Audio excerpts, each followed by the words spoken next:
we are going to continue to contribute at the highest levels in culture, in music, in arts, in entertainment, and it's going to happen because we own our history and we take it to the future. And Empire is leading on that at every single level. Ghazi and everyone you're going to hear from today, everyone who works here at Empire, we in the city and the state finally, I hope, have your back. We are going to invest in culture, we're going to invest in arts, we're going to invest in nightlife, and if anybody thinks our city is struggling right now, the only way we are going to move forward and get out of that and thrive is with arts and music, entertainment, and nightlife. And so let's keep that going. Let's learn from where we've been. Let's look at the future. This week is a historic moment for San Francisco, but it's one that actually is not that unique for us in the sense that this is who we are. So enjoy San Francisco Music Week. Let's make those connections. Let's invest in our city. Let's keep building. Let's learn from where we've been, and let's take off to the future. Enjoy San Francisco Music Week. I'm going to pass it on to Ben. Thank you all so much. Thank you, Ghazi. All right. Thank you, everybody. Let's get to our great discussion. I'm going to introduce Dregs One to kick off this and introduce the panelists and get this conversation started. Dregs One.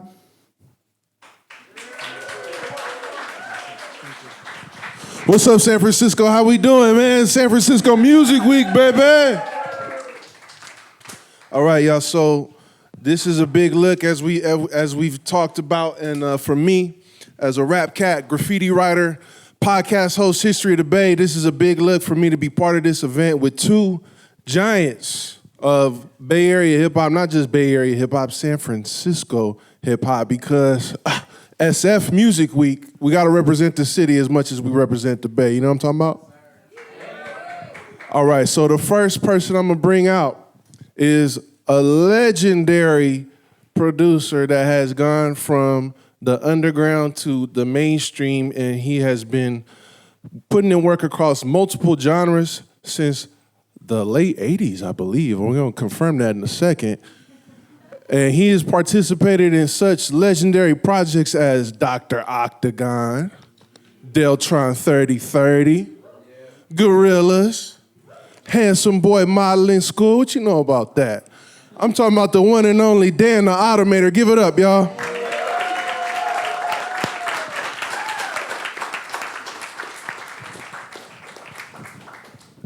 What's up, Dan? Chilling. All right. And then the next person I'm gonna bring out really needs no introduction, but I'm gonna introduce him anyway. He is the owner of the building. Someone who's been putting the city on the map, not just the city, independent hip hop, independent music, changing the game, a disruptor. This man just made the cover of Billboard, y'all. This is real big. This is real big. Give it up, man. I ain't gotta say nothing else, man. Give it up for Ghazi, y'all. Ghazi in the house.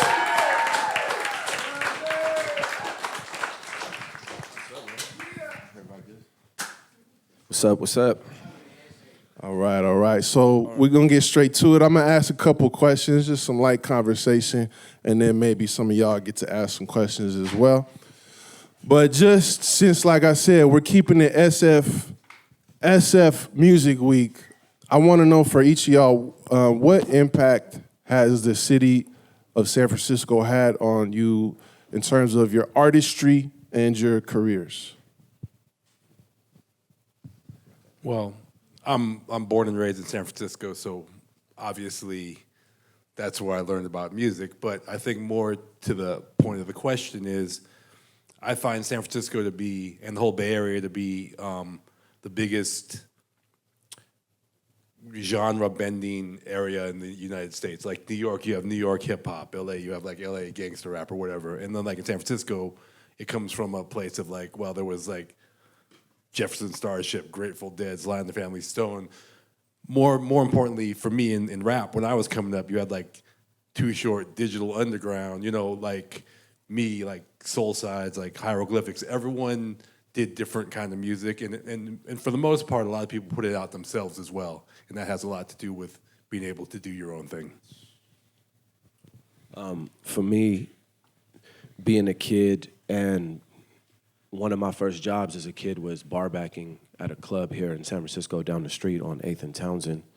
And being in that bar and staring across the bar and seeing worldwide famous rappers come in, and I'm serving them drinks at 17 years old, it created a sense that it was tangible for me to be able to do it on my own.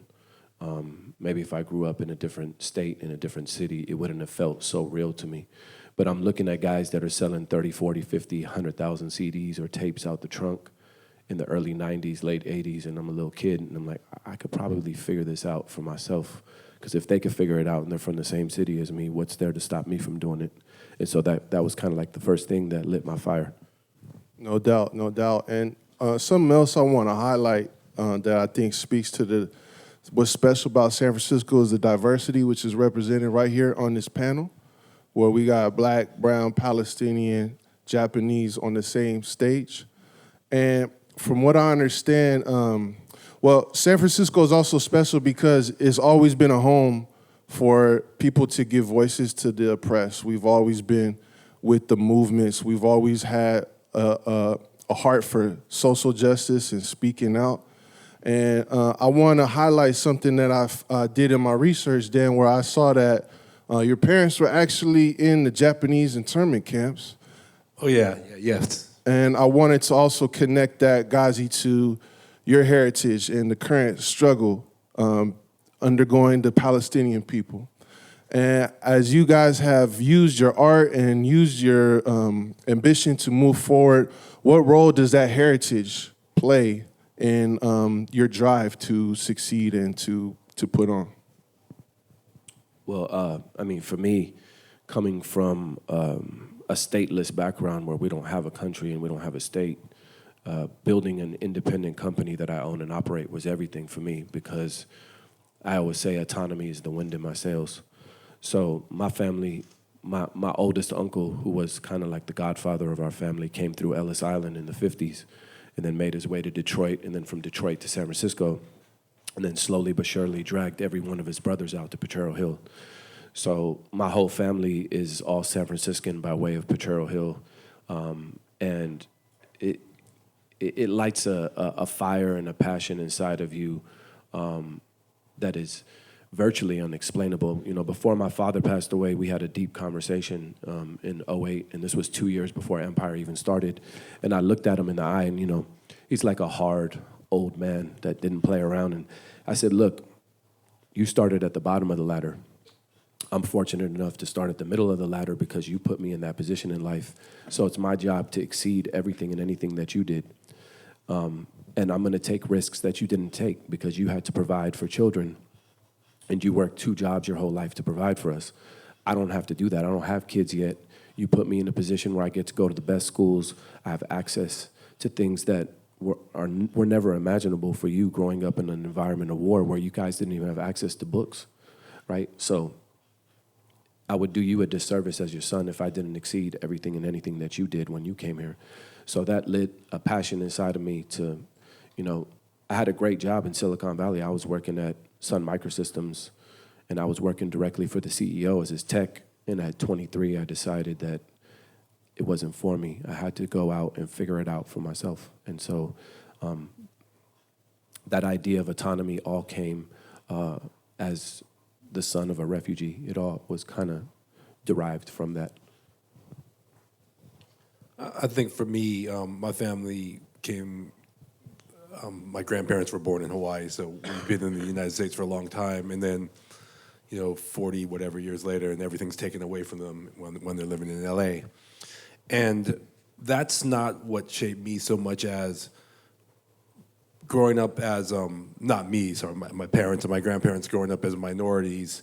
They learned it's sort of a system in the sense of like, you know, work hard, go to school, and do all this stuff. So I learned a lot about how to like have drive and fit and make the most of myself. I mean, I was playing instruments since I was little and all this stuff. They gave all the opportunities to push forward. Now, they were not interested in me in doing music. I mean, I don't know if there's some Asian people here, you know. Okay, yeah, clearly not at all. But But they did give me the work ethic to go forward and do this stuff. And as long as I kind of went to school, they supported whatever I was doing, and not monetarily speaking, but more like, I had a place to live, and they were supportive in that way. So as I was going through school and at the same time developing as a DJ and developing music, they were very discouraging of the music, but very supportive in life as long as I was working hard to move forward. And I think that's sort of the lesson that a lot of that generation learned from coming to this country and dealing with discrimination and other things. And through that, I mean, being successful in music is like, I don't know, what is it, Ghazi, 1 in a million, 1 in 100,000 shot. So can't say that helped make it work. It just did work, though. Beautifully said, beautifully said. Well, on a lighter note, since we are supposed to talk about the history of Bay Area hip-hop and the sound of it, and you know what, I'm going to just keep it Frisco, so sorry to the rest of the Bay Area. But I want to know from the two of y'all, what was the first local San Francisco hip-hop that y'all got exposed to? Probably Too Short. I mean, I was into hip hop. I said San Francisco though. Oh, sorry, damn, man. They know, but no. Shout out to Short. I love Short. No. Hold on a second, though. He was coming around San Francisco. He was playing the night break. He was doing all this stuff, So like, okay. My actual first gig was opening for Too Short. Okay. On Haight Street. So you can't say he's not part of San Francisco in that way. Right, A lot of people don't know when he moved from L.A. to the Bay Area, he moved to San Francisco first. And his mother decided San Francisco was too violent, and she moved him to Oakland. And another piece of San Francisco for you, KPOO was the first station to ever play Too Short. So it was the first time he was on the radio, was on KPOO, which is shout-outs in the Fillmore. So. Okay, I stand corrected then. All right, thank you. And KPOO is also like probably where most of us from San Francisco learned a lot about hip-hop, Marcus Clemens, KK, and those guys, they were like playing it nonstop.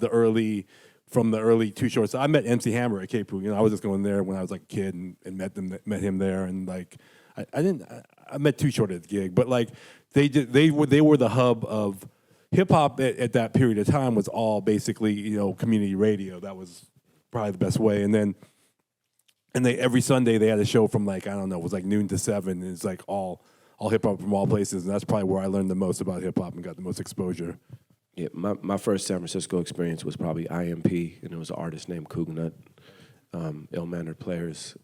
He died way too young, but I remember my first studio was actually not in San Francisco. I was living in the Peninsula for high school, and fresh out of high school, I had a studio in Palo Alto area, and I was working with a lot of the rappers from East Palo Alto. And I got a knock on the door one night, and I opened the door, and it was Cougnut. And that was the only time I ever met him.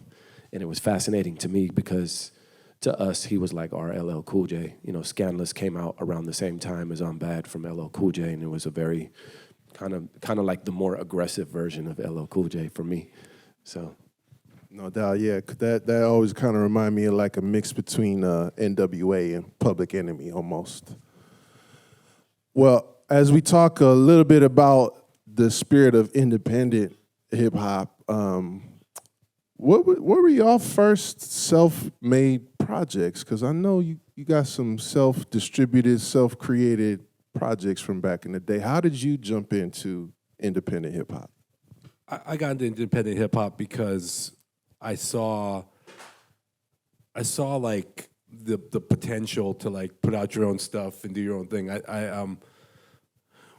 I was coming up, and it's like right at the cusp of, right at the end of the 80s, right into the early 90s, and I put out a record called Music to Be Murdered By, and went around promoting it a little bit. Sorry, say that title again. Music to Be Murdered By. I like that. And then, but the record actually, like, was a one-person operation, essentially, but we did almost 10,000 units, but it got around a little bit. Prior to this, I was DJing a bit, and there's a thing called record pools where you would go get records, and they would be all the new, not the hits, just the new stuff that they think is club worthy or whatever. And in New York, club records and hip hop records were often distributed by the same people, meaning like the dance music and the rap were kind of coming through the same portals or same companies. So when I put a record, I sent it to some of the record pools, it ended up in some of the places. And basically, how I knew it was all going to be okay, or knew I was heading in the right direction, was there used to be a company out here, a radio company called Gavin Report. They had the Gavin Convention, and this guy Brian Sampson started the rap charts, and he was very enthusiastic. I think he works for you now, right? Yeah. He was very enthusiastic. A little flex there. This is a phenomenal story because Brian worked my first record at radio too. Yeah. Brian is responsible for a lot of people's success. Actually, and Brian's also responsible, you probably don't know this, for Ted Chung. Oh, I did not know that. Ted Chung was a 14-year-old kid rapping in Boston, and Brian was repping Illinois Scratch at the time, and there was a rap contest, and Ted was 14, couldn't enter, and Brian's like, I'm pulling Illinois unless this kid can rap, and Ted won the contest. Ted Chung managed Snoop for, I don't know, forever. Yeah, and did the Martha Stewart Snoop stuff. But anyway, like so, when I knew Brian actually from DJing, because Brian used to throw these parties in Stockton, so I knew him. And there used to be a convention in New York called New Music Seminar, and I went one time with Brian. We were kind of going around, but Brian he was enthusiastic about rap, but he didn't really know a whole lot about rap. He was just enthusiastic about it. And he goes like this. He goes like, hey, I got to go to Long Island to interview these guys, the Bomb Squad. You want to come? I'm like, yeah, and you don't know who the Bomb Squad is? But, Public Enemy and the producers. And we go over there, and it's not my interview or anything, so I'm just kind of standing around looking at all the equipment and all the stuff. It was in a church basement. And we're there for like a few hours, and Hank Shockley's showing us around, and like, I'm not talking because, like I said, it's not my thing. And then Hank goes, about 3 hours later, he goes like, hey. And he goes to his record wall, he pulls this out, he goes like, this is you, right? This is really good. I'm like, all right. I mean, I don't know. Hank Shockley was and is one of my heroes for music. He kind of invented the real crash together of sample sound that like had a lot to do with my early stuff. And not that I was trying to do Bomb Squad stuff, but he recognized it out of nowhere, and that's what indie records can do, for me at the time, just get you to places that I would never get to. What about you, Ghazi? Any self-released early project? What was your first venture into independent music? I started making records when I was 14. I wasn't very good. And then by the time I was 18, we started to get pretty good. It was like 4 years in. But there was a pivot for me because I realized I didn't have access to distribution. I didn't have access to marketing, and I didn't have money to fund magazines and things of that nature at that particular time period. And my pivot was I became a really good engineer. And so I started mixing records. And then eventually I moved back to the city. I went to high school in San Mateo, and I came back to San Francisco when I went to San Francisco State. And then I opened my first studio at Hyde Street Studios in the Tenderloin. And I was there for a couple years, and I just put my head down and I worked. My path was one of a lot of struggle. I didn't have a lot of early success. Things really didn't take off for me until my early 30s. Up until then, it was check to check, 4 jobs, wondering if I was going to be able to hang on to my studio, sleeping on the floor in the studio because you don't want to spend money on gas. You had to do whatever you had to do. But those are some of my favorite moments of my life because those are the moments that establish your character and establish your trajectory, and they separate the real from the fake. Like, do you have the drive? Do you have what it takes? How bad do you want it? And there's a lot of, the music business is one that can easily make you feel hopeless at any moment.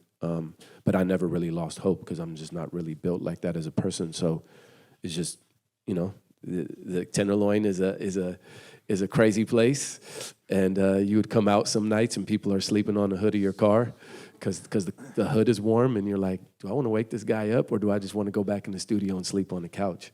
And so you got to pick your battles, and it was those battles, eventually defined the war. but you just keep your head down, you keep working, you stay committed to the things that you believe in. And I found my way out. But there was never really a moment where I had that moment where I put out an album and there was 10,000 album sales or 20,000 album sales. I was more a small part of a lot of other people's stories, and that's how I built my network. That many, many, many years later, in my early 30s, I was able to draw on that network of individuals that were like, hey, you always treated me with respect. I always felt like you knew what you're talking about. I'm going to join whatever it is you have going on because I trust you. And so a lot of the early deals that we did when I was starting Empire, most people signed contracts without attorneys in the room because I started to build a reputation of being Robin Hood and getting people royalties that were owed to them. And so one thing led to another, and then it just took off. Amazing. Both of you have dealt with major labels to some degree. I mean, Dan, you were part of Gorillaz, so that's a huge... I've had indie major, major distribution, indie distribution, my own distribution. I had 4, maybe 3 major label record deals at one time. You name it. All right. There you have it. Well, I was going to ask, what have you found is the difference between being independent and then going into that system? And then on a second note, how has being independent, starting independent, how has that served you when you go into those spaces? Well, unfortunately, that would take about 10 hours, but no, serious. I mean, I actually have an interesting, for me, interesting perspective because I've probably had every kind of deal that there is. I mean, generally speaking, except for 360, except for that. I've always held my publishing and all that stuff, so nothing on that side. But being indie means you can go in and ask for not what you want, but take a situation that you feel like is better for you. Now, the issue with a major label isn't the label itself, in my opinion.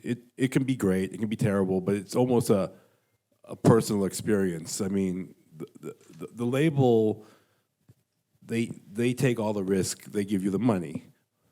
Great, but if they don't promote you and stuff, you feel like it's terrible. On the other hand, if you sell like 2 copies, they lose all their money. So it's like that. Or you can take it to the whole other side and put the record out yourself, or put it out through a distribution, and you can own 100% or 80% if you're paying a distribution fee or whatever.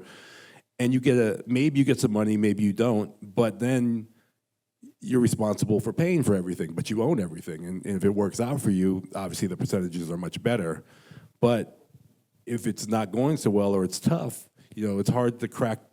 It's a hard business to crack, or hard to crack a record without the right support behind you. So that's the most simplest way I would put it.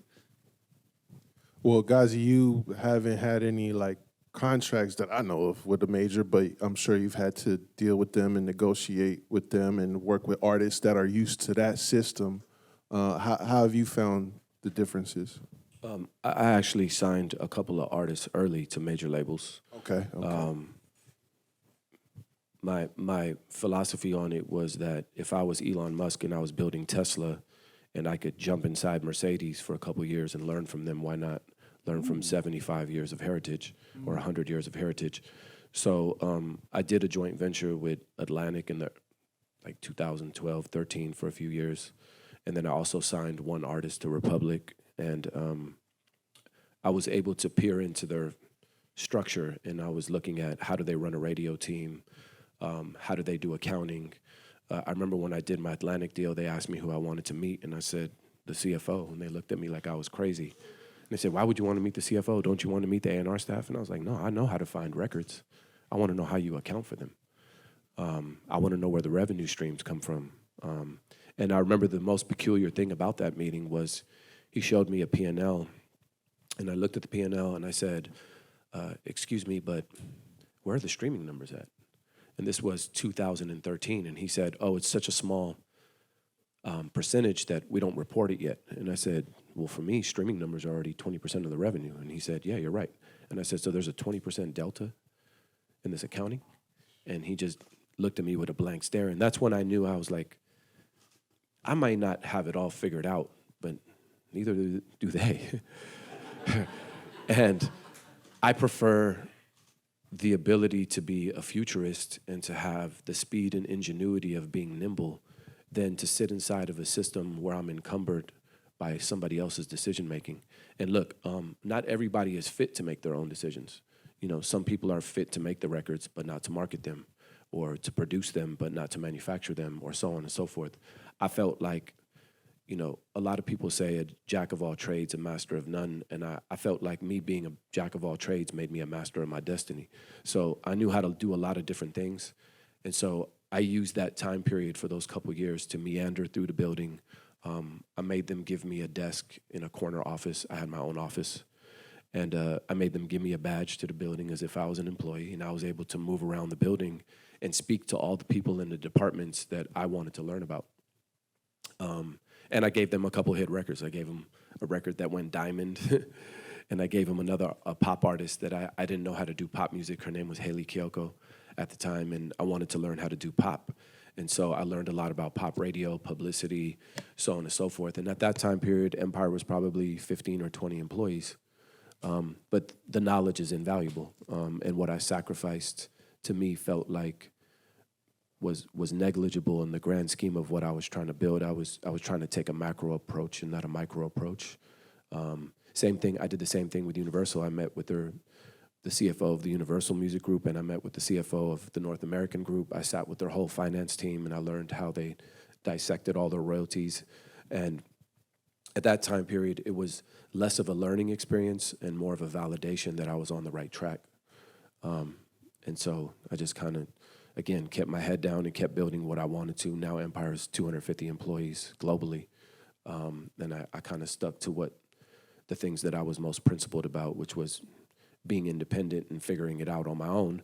But it doesn't mean that you don't have to interact with other people around you and that you can't learn. I think one thing that we do as the music business terribly is, if you look at a league like the NBA, for example, if there's a change in the collective bargaining agreement, or there's a change in ticketing or merchandising, all the owners of the teams get together and they figure it out. In the music business, we don't do that. We all look at each other as enemies and try to slit each other's throats. So I always felt like there was more benefit from camaraderie, and I always say make allies, not enemies. So I try to do my best to let them know, like, hey, I'm a small player now, but one day I'm gonna be a big player. It would behoove both of us to figure out how to work together. And so over the years, we've built a relationship with the major labels now. They clear my records, I clear their records. They clear my samples, I clear their samples. It wasn't always like that, but we built enough leverage and enough weight where they have to meet us on equal footing. So my perspective is a little different because I was able to make it as an independent. Not a lot of people have the resources or the drive to make it as an independent, but now more so than ever, the reins are open. I think the last thing that I'll say before I stop talking about this is that the word independence is a little misleading nowadays. It's really DIY, independent, and major. If you're on TuneCore, you're not independent, you're DIY. And there's nothing wrong with that, but you're not independent. Independent means you're assigned to somebody that's independent, and you guys have an independent operation together. So signing with Empire is a true independent relationship. Signing to companies in the past like E1, that's a true independent relationship, or even indie distribution through City Hall or Southwest Wholesale 20 years ago, or Bayside. But doing it all on your own through a portal, that's really DIY, and I respect those musicians and those creators as well. But I really think the music business is not indie versus major, it's DIY, indie, and major. In the Bay, that is what we call good game, ladies and gentlemen. That's some good game right there. Okay, so we got about one last question, and then I think we're going to open it up to some people in the audience, so get your questions ready. As I close out my segment of moderating, one thing I'm really excited about is what people spoke to earlier today, that San Francisco is on a bit of an upswing. We got this SF Music Week. We're coming off of the NBA All-Star Game. We got the Super Bowl out here next year. There's amazing talents. Empire is making moves to really become the flagship industry here in the city. What you guys have both done stuff outside of the Bay. What keeps you here in San Francisco, and where do you see music growing in the city? I stay in the city because I'm a product of this environment, and I think it would be a disservice to my roots if I moved somewhere else. It always breaks my heart when I see us exporting our talent. I was talking to Kevin and Jordan earlier, and I said that I sat down and I did an exercise a couple years ago where I counted close to 2,000 music jobs leaving San Francisco. And so I want to be a part of the solution, not part of the problem. And so I made a very concerted effort to attract executive talent from other areas of the world to come work here. We're doing writing camps in this building from artists from all over the world, from Korea to Japan to Indonesia, Cambodia, Nigeria, South Africa, the Middle East, North Africa, Latin America. We've produced records out of this building that have been nominated for Grammys, not by domestic artists, by international artists. And so, and domestic artists too, but the international component is something that I'm really proud of because I've always felt like San Francisco is a flagship city, it's an international city, and it should be reflected as such internationally. So I've made a concerted effort to bring people here and show them our culture. I fly in artists from all over the place. I give them personal tours of the city. I've chartered buses with like 50 passenger buses that we've drove around San Francisco, gone to Napa Valley, so on and so forth, because I want people to fall in love not just with what we could do for them musically, but fall in love with us culturally. And I think when people have an emotional attachment to something, they go that much harder for it. So I don't think I'll be able to look at myself in the mirror if I picked up my operation and went somewhere else, knowing damn well that I wouldn't be who I am without this good mixture of talent and this great mixture of culture that turned me into the human that I am today. So, part of it is your nature and part of it is your nurture. And the Bay Area is definitely my nurture. San Francisco is definitely my nurture. So maybe it's to some people it might appear foolish, but for me it's what keeps me up and going every day is knowing that I stayed committed to the things that I'm loyal to. From more of a producer artist perspective, the Bay Area, San Francisco, the whole region is the most unique area to make music and to be around people. I think we have the best attitude, not in music, but in people in general, in terms of like the openness to try new things, the interest in cross culture. When I was like beginning what I was doing, the mecca for rap was New York City, the greater New York area.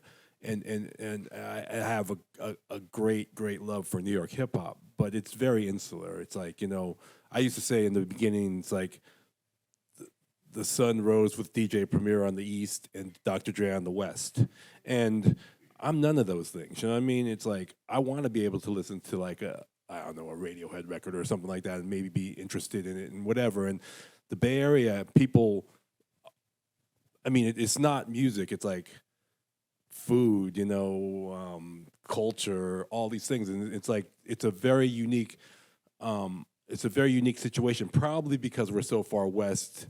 We're different, and we're not an industry town like LA. I'm not talking about music. LA is like film, blah, blah, blah, whatever. And people are trying to do stuff that gets them in a system. Here, I feel like, and going back to the last question about indie versus major, here, like in my mind, if you're doing a record and you want it to have like, a pop record, a pop hit, yeah, you need some machine behind you. But like if you're doing like I do things for fun that I feel like doing, like me and Dale the Funky Homo Sapien, we do like Gorillas, we sell 10 million copies, but we do Deltron and we sell 200,000 copies. No major label wants to sign and promote on that level for a record whose cap might be like 300,000 records. You know what I mean? So we're better off going through indie channels and doing that stuff. And the Bay Area builds you for that kind of thing. A lot of us went major after we were indie and then went back to indie because it gave us the freedom and the flexibility to do what we wanted. And also, like, when it comes to like art, not being constrained allows you to like do what you really intend to do and what you really want to do. And for artists out there who do that, sure, maybe it's not like whatever's on the charts at the moment, but like Ghazi will tell you, like if you go to a major label, like especially a boutique under a major, they're looking for like the next Taylor Swift or the next whatever, and like maybe you're not that, you know. And the Bay Area is the best representation of a place where you can. I'm not talking about financially, but survive artistically in making what you want to make, and you'll have the community and the area around you to do it. And I think that's what makes the San Francisco so special. Very well said, very well said. Give it up for both of these gentlemen.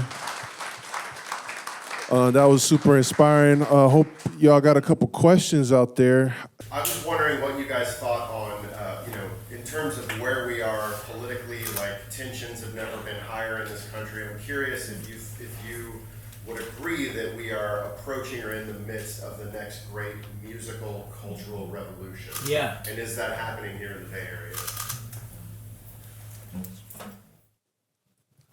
I'm not sure.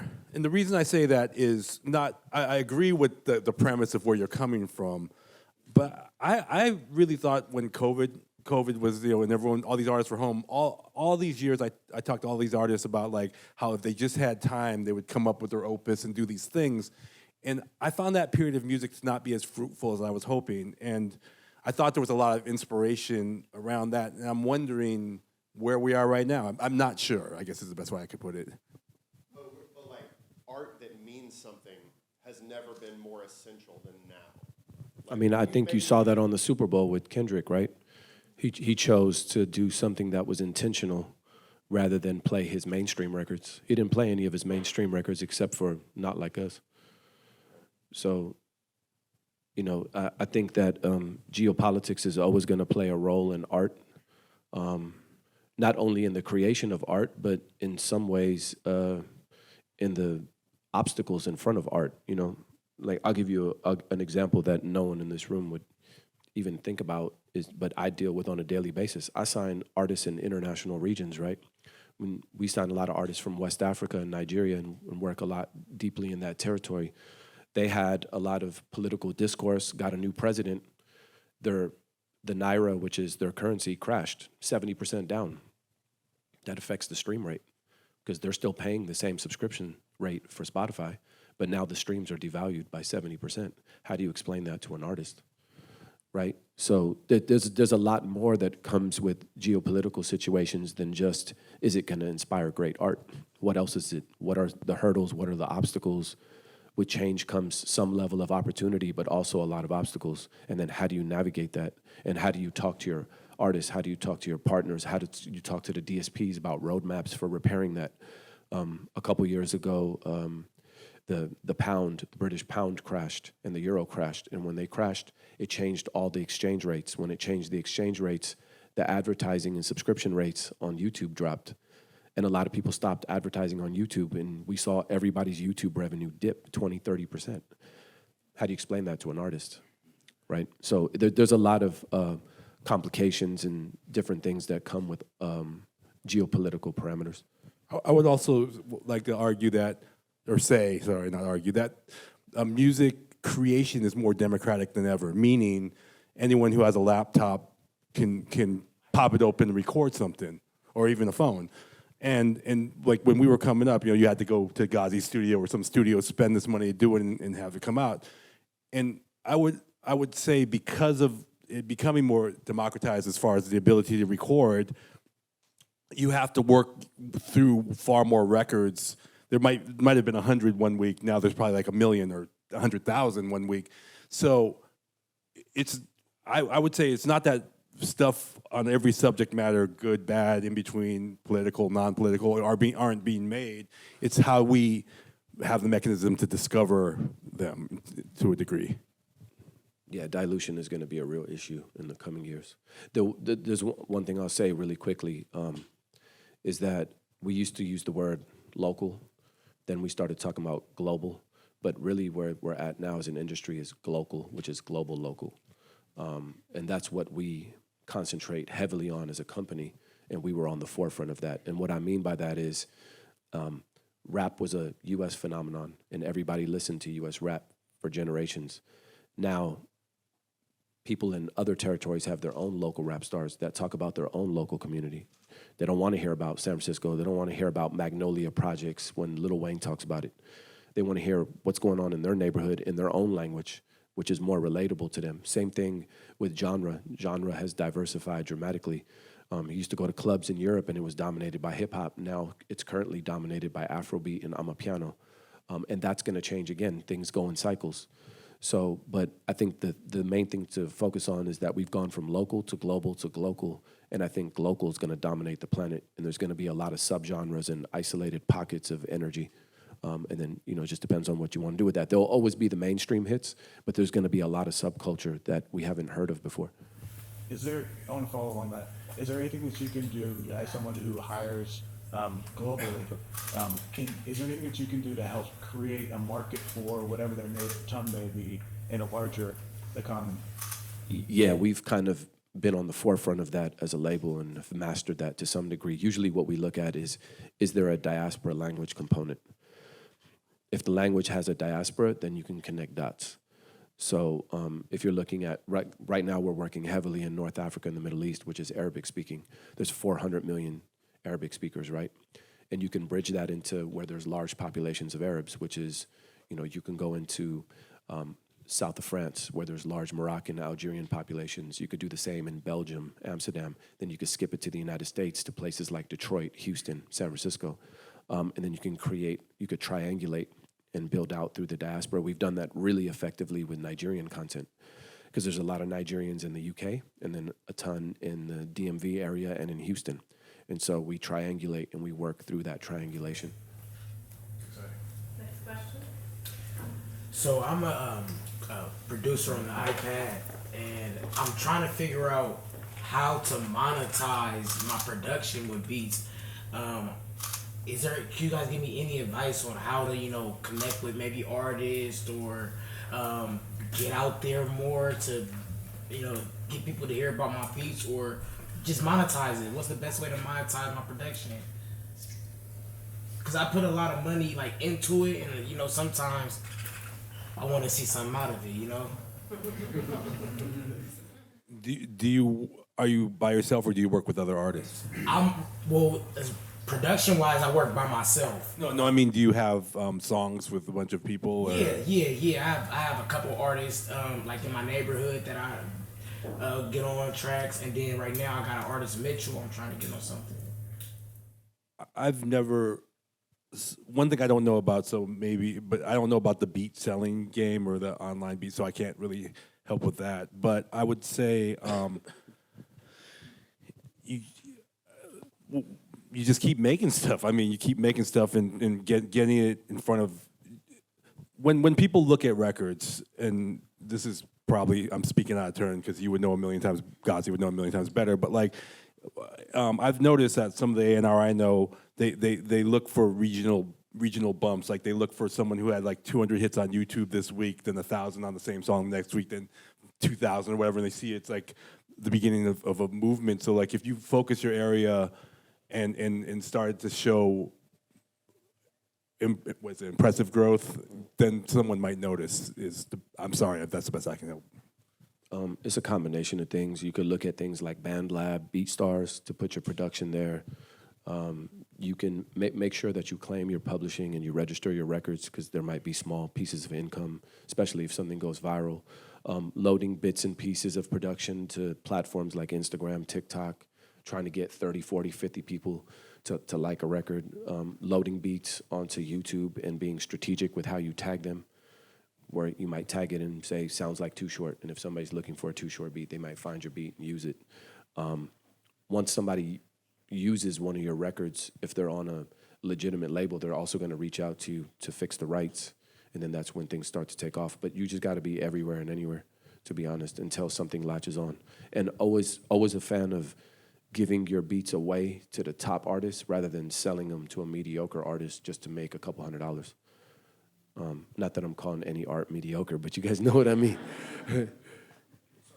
Yeah. Hey guys. Sorry, real quick. I wanted to also chip into that too. I would say just like he said, get on YouTube, get on Instagram, get on Twitch, create your own platform. And if you do that every single day and create a following for what you're doing, what they're saying, other artists, people who are interested in purchasing your music will come. But start with you, build yourself up, build your own brand, and put yourself out there. Hey guys, obviously Ghazi, I've known you for a long time. And Dan, always appreciated all your art because kind of my entry point into the music business was DJing, and Bay Area hip hop was really the core of what, you know, when I was coming up. All these, when you talk about the spirit of Bay Area hip hop, all those labels like you had Quantum, you had Hyro, you had obviously on the other side you had like, you know, JT the Bigga Figga doing his thing, and Andre Nickatina. It was independent. I mean, you know, when I was in middle school, I thought Sprinkle Me was the biggest song in the world. I don't know how big it actually was or wasn't, but there was a regional Platinum. thing. Yeah, I mean, it was gigantic, you know, and even a Game Recognized Game, all these songs that just, there was a support, you know, where it felt like artists in the Bay and labels in the Bay, there was a huge regional support of the music here where you could be a superstar here, you know you could sell 10,000, 100,000 records by virtue of being big in the Bay. Do you see that regional spirit here still? Or if not, you know, how do you bring it back? And, you know, I just think a lot of it, too, you know, Bay Area artists were going worldwide. Even you, Dan, with all the stuff you did with Cool Keith and everything, and Lyrics Born he sold 250,000 records back in the day. You know, so it's just, I'm just curious what you see in the region right now with hip hop. Are we supporting each other?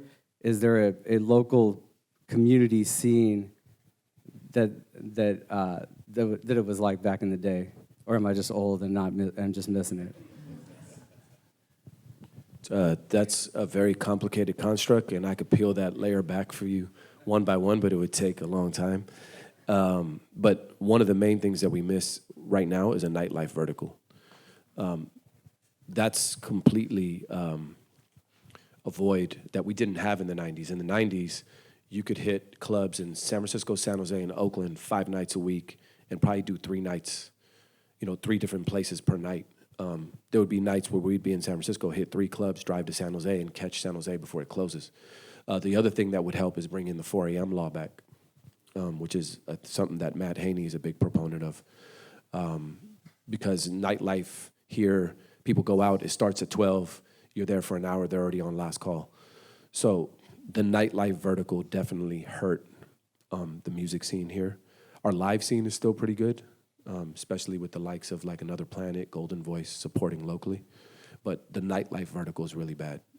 There's virtually no hip hop clubs in San Francisco, San Jose, or Oakland anymore.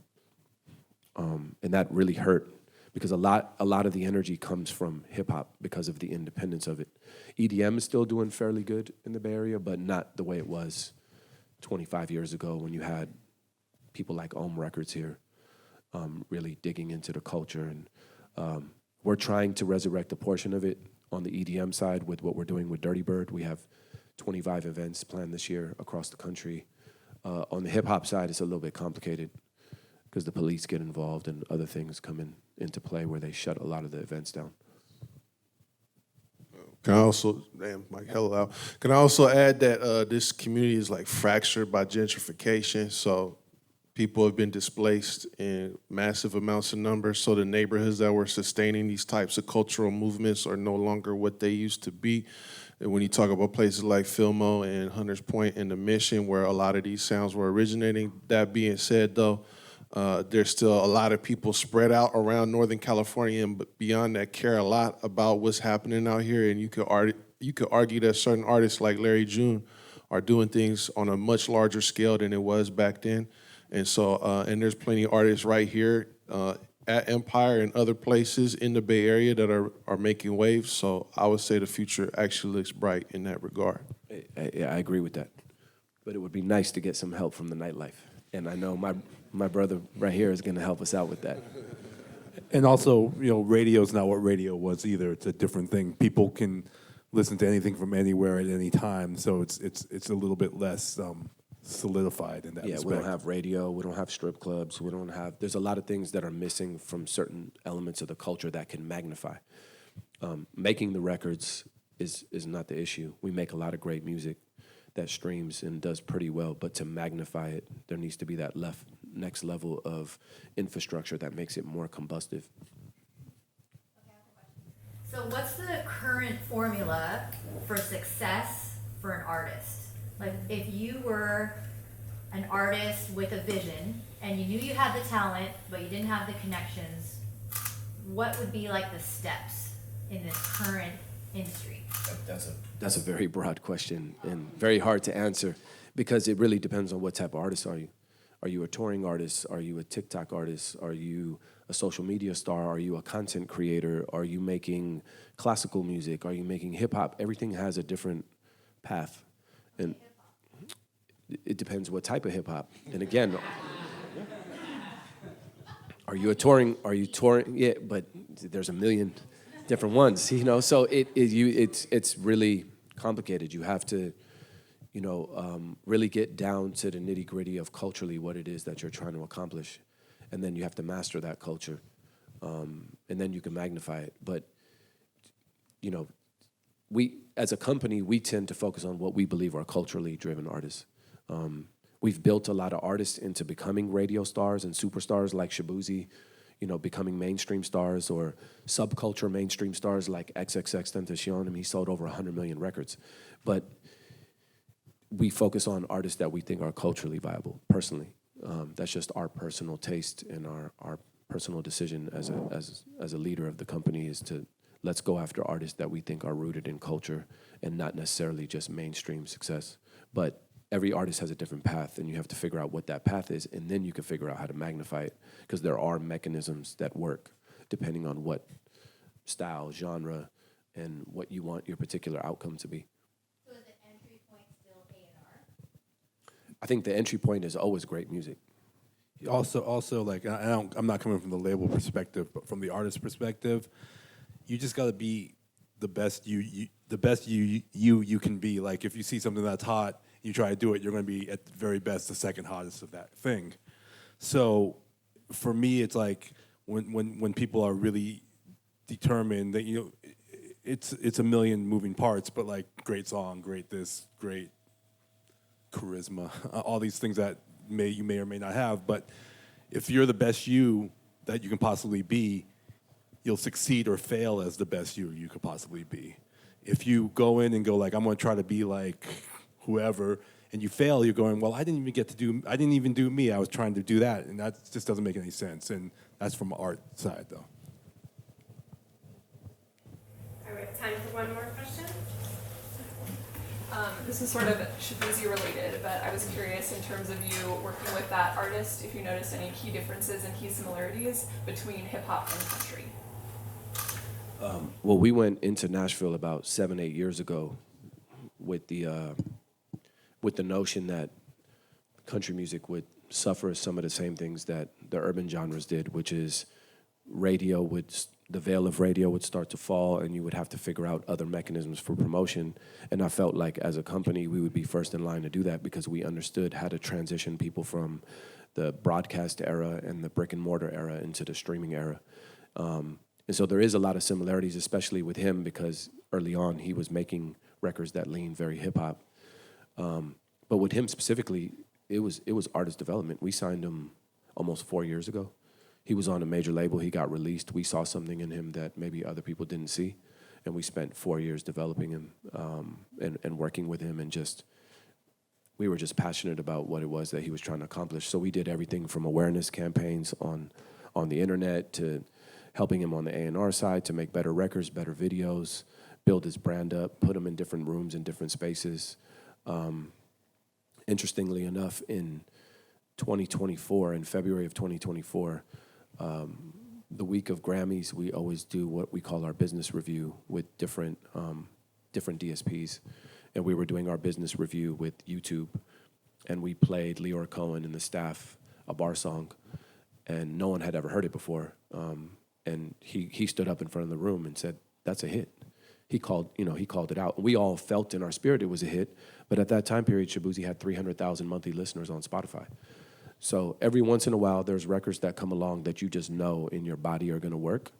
But that's not always the case. That's an anomaly when you just have that level of conviction about something. And sure enough, like 90 days later, he was everywhere. But every once in a while, lightning in a bottle comes. Are we good? We gotta wrap it up. All right. Sorry for those out there with unanswered questions. But let's give it up to Ghazi and Dan the Automator, and to yourselves for coming out, and to all the organizers of SF Music Week and Empire and the whole Bay Area. Much love, y'all. Yeah. I just want to say one last thing before we wrap up. SF Music Week is really important to me. I've attended conferences all around the world, and every time I go to other places in the world, a big contingency of the people visiting those conferences are from the Bay Area. So it's really important to figure out how to bring it back home. And I think that this is a great entry point into bringing the energy back to where it belongs. So I'm appreciative of everybody that helped put this together. Thank you guys. In the back, everybody should go see the guys in the back. We got some of the pioneers of the music business back there with Kevin and Jordan. So there's none of us without this infrastructure.